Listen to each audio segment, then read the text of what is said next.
कौन आपणकर एमआरआई रे डिस्क डिजेनरेशन फेसिटाल आर्थ्रोपैथी कि आपणकर डिस्क बल्ज प्रोब्लेम शो करुच्ची कि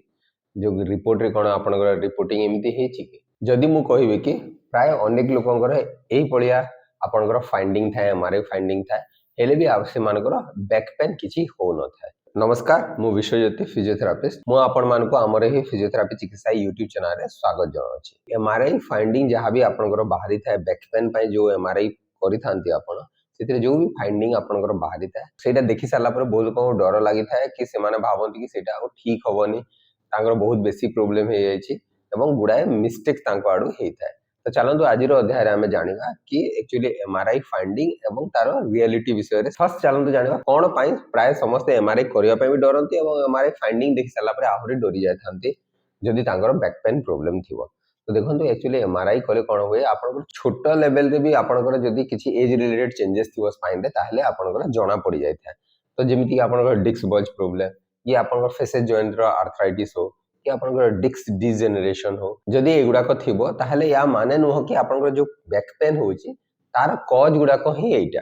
अन्य किसी कॉज पई भी आपंकर बैक पेन हेई थाई पारे। तो गुड़ाए स्टडी रु देखा जायछि कि अनेक लोकंकर एई सब चेंजेस थिबो एमआरआई रिपोर्ट रे शो करथबो कि तांकर एमिति जेमति कि डिस्क डिजेनरेशन हो कि डिस्क बल्ज हो कि आपंकर फेसेट जॉइंट आर्थ्रोपैथी हो एई सब प्रॉब्लम चेंजेस थाए हेले भी सेमानकर किछि भी बैक पेन प्रॉब्लम न थाए किछि भी सिम्पटम्स न थाए एवं एई जो फाइंडिंग गुड़ाक प्राय सब तो एज रिलेटेड फाइंडिंग गुड़ाक जमी बयस बढ़िया सांगे एई फाइंडिंग गुड़ाक प्रायतः कमनली आसी थाए। एमआरआई कर सारा पर जितेबाला से रिपोर्टा देखते प्रायतः जो वर्ड गुड़ाक देखिए जमी कि डिस्क डिजेनरेशन डिजेनरेटिव चेंजेस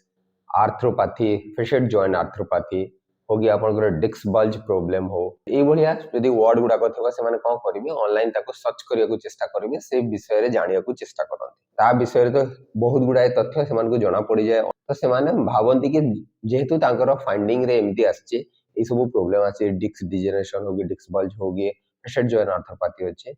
तो से भावती स्पाइन टा कंप्लीटली वीक हो गलानी एवं जहाँ फल कि मुवमेंट करवा ही रिस्की बोली भावती मुवमेंट गुड़ाक सब बंद कर दिखती जदि टोटाली आपड़ स्पाइनल मुवमेंट बंद करदे कि नॉर्मल आपनकर डेली एक्टिविटी गुड़ाक जदि कंट्रोल करदे ताहले कोन हबो मसल वीकनेस हबो एवं जहाँ भी प्रॉब्लम थिबो सेटा आहुरी एग्रेवेट होवार रिस्क थाए एवं ता संगे आपनकर स्पाइनल स्टिफनेस बढ़ी जिवो किंतु रियलिटी रे एक्चुअली एमआरआई फाइंडिंग जहाँ भी आसे गुड़ाए स्टडी रु देखाई कि एज रिलेटेड चेंजेस गुड़ाक एमआरआई फाइंडिंग रे आसी थाए एवं अनेक लोकंकर सेम फाइंडिंग थिबो किंतु जनकर पेन होतबो एवं आउ जनकर जमारू पेन हो नथिबो। तो एमआरआई एबनॉर्मल फाइंडिंग माने नुह कि आपनकर पेन रो कॉज एवं आपनकर स्पाइन वीक हो जाइछि स्पाइन दुर्बल हो जाइछि एवं आपनकर जहाँ भी बैक पेन होता है एटा कंप्लीटली डिपेंड करे आपनकर नर्वस सिस्टम सेंसिटिविटी ऊपर आपनकर स्ट्रेस स्लीप क्वालिटी एंजाइटी या ऊपर भी डिपेंडेंट कंप्लीटली एवं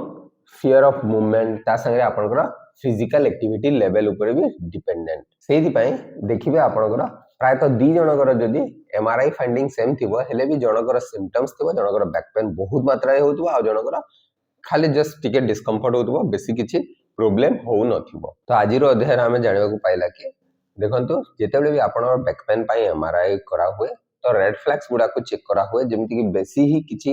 बहुत रिस्की एबनॉर्मल फाइंडिंग जदि थिबो ताहले आगुर जना पड़ि जाय एवं तार प्रॉपर प्रिकॉशन नहीं हुए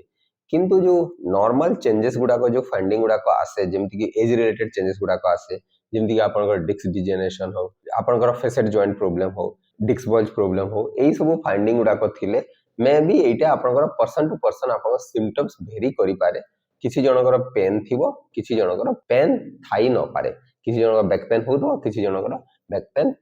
हेउ नथिबो। तो एमआरआई फाइंडिंग देखिला परे प्रायतः बहुत लोक डरी जाई थांती तो एमते डरिया कथा नुह एवं आपण डाक्टर जहाँ भी एडवाइस करथिबे कि प्रॉपर एक्सरसाइज केमिति करिवार अछि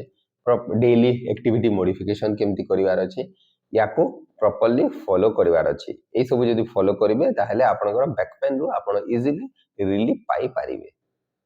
आशा करी कि वीडियोटी निश्चय आपण मानक पई उपयोगी हे परिबो एवं जदि वीडियोटी भल लागुछि ताहले आपण ए वीडियोटी को निजर प्रियजनक सहित शेयर करि पारिबे। नमस्कार।